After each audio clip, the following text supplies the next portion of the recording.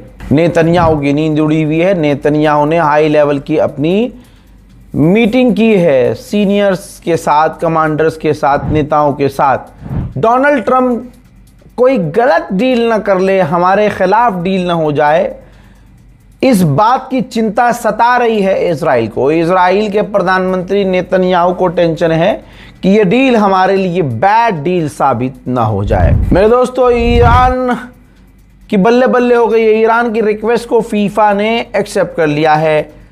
America के अंदर FIFA का वर्ल्ड कप होना था और अमेरिका कह रहा था फीफा से कि आप ईरान को टीम से निकालो, ईरान की टीम नहीं खेलेगी। फीफा ने पहला झटका अमेरिका को ये दिया कि नहीं, ऐसा नहीं हो सकता भाई, फुटबॉल में वो काफ़ी अच्छे हैं, उन्होंने कंपटीशन लड़ा है, वो जीते हैं, उनकी टीम तो खेलेगी नहीं ज़्यादा। अब इसके बाद अमेरिका फैल रहा था कि हमारे ही मुल्क में आके खेलना पड़ेगा। तो ईरान ने फीफा को रिक्वेस्ट किया कि ये फीफा वर्ल्ड कप अमेरिका में हो रहा है, लेकिन हम चाहते हैं कि हमारा जब नंबर आए तो हम अमेरिका में नहीं मैक्सिको में अपना मैच खेलें। तो फीफा वर्ल्ड कप राज़ी हो गया है। अब जिस भी टीम के साथ ईरान खेलेगा अपनी बारी पे, तो वो मैक्सिको में फीफा वर्ल्ड कप खेलेगा। बड़ी खबर ये भी आ रही है कि ईरान के विदेश मंत्री अब्बास अराक्ची ने खुद अरब के देशों के नेताओं से और विदेश मंत्रियों से फोन पर बात की है। रिपोर्ट ये भी आ रही है कि चाइना अभी भी ईरान को ड्रोन और हथियार प्रोवाइड करवा रहा है। कब तक मैं आपको सीरियस रखूं, और मेरी आदत आप लोगों को हंसाने की है। चलिए एक मज़ेदार खबर आपको दे रहा हूं, शेयर कीजिएगा इस वीडियो को। बकरीद करीब है और बांग्लादेश के अंदर एक भैंस है जो बिल्कुल हूबहू डोनाल्ड ट्रंप में मिलती है। जी हाँ, बिल्कुल गुलाबी सूअर की तरह। ये देखिए भाई, इसकी कीमत लाखों में है और इसको लोग दूर दूर से देखने आ रहे हैं। इसके बाल, इसकी शक्ल, कहा जा रहा है कि डोनाल्ड ट्रंप से मिलती है। इसकी कुर्बानी भी देनी है और इसको लोग दूर दूर से देखने आ रहे हैं। और इस भैंस का नाम भी ट्रंप रखा गया है। ईरान ने जानकारी दी है कि पिछले 24 घंटे में स्ट्रेट ऑफ हॉर्मुज से 24 से 25 जहाज हमारी परमिशन के बाद निकले हैं। उधर ईरान के लोग अभी भी सड़कों पर हैं, सरकार के समर्थन में हैं, लेकिन उनका मानना है कि डील नहीं होनी चाहिए और अमेरिका से लड़ाई करनी चाहिए, जंग लड़नी चाहिए। हमें दुश्मन से डील नहीं करनी, हम सर कटाने को अपने मुल्क के लिए तैयार हैं।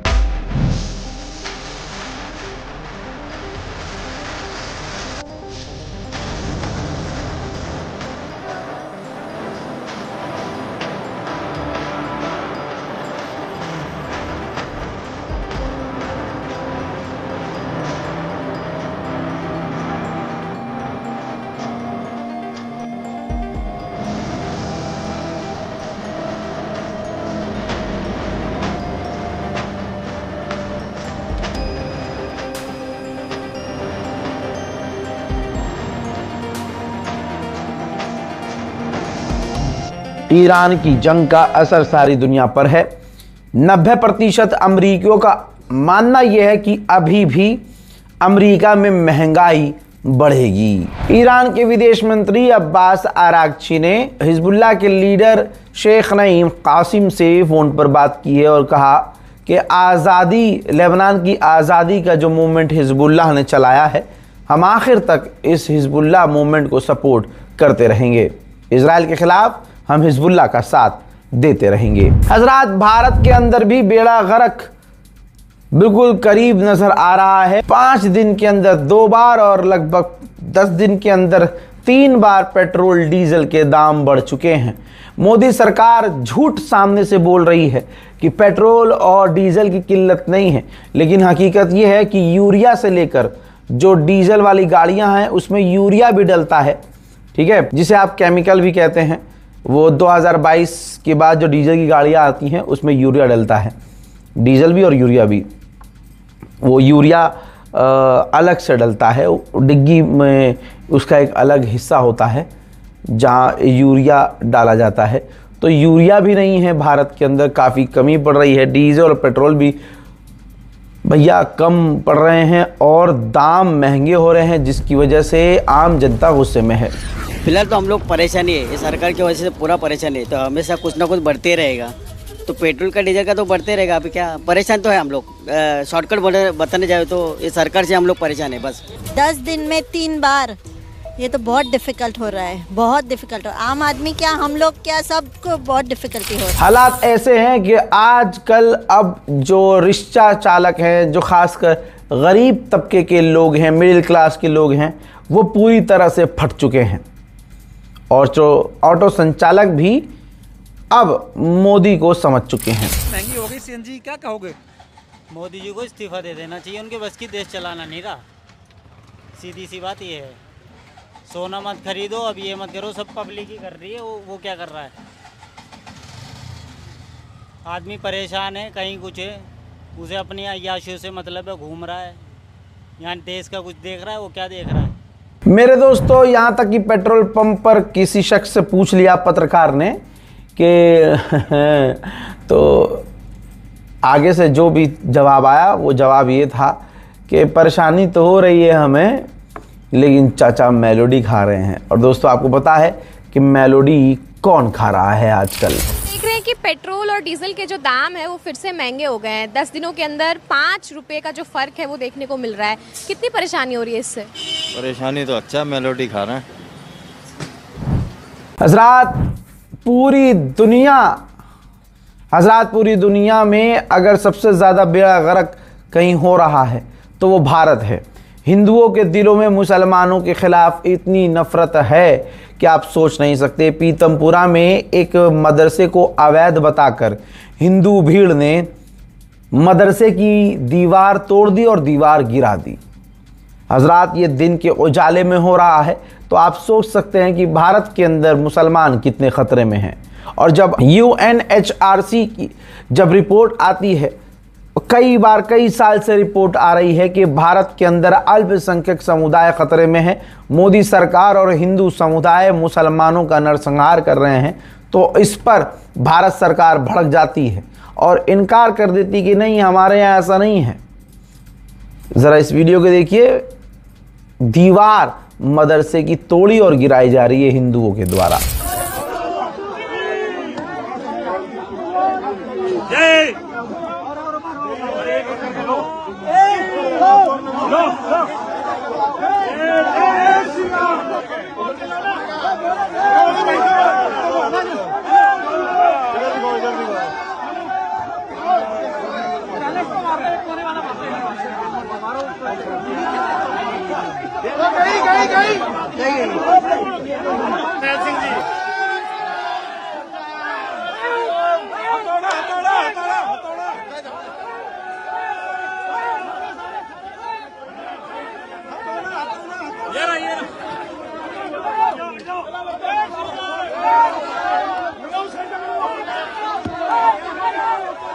हजरात, इनकी औकात ये है कि मदर टेरेसा को ये आतंकवादी कहते थे हिंदू समुदाय के लोग।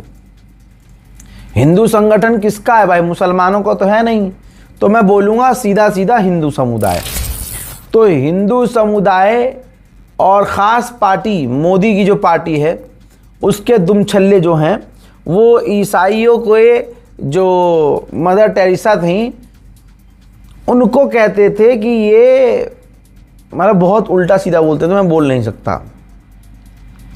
और जब अमेरिका का विदेश मंत्री भारत आया, इनके ताऊ का जब भारत आया तो कलकत्ता मदर टेरेसा के घर गए। अब आप सोचिए, कल तक जिन लोगों के लिए मदर टेरेसा एंटी नेशनल थी, आज सारे गणचट्टे मदर टेरेसा की तारीफ करेंगे, क्योंकि उनके बाप का बाप कलकत्ता आया है और मदर टेरेसा के घर गया है।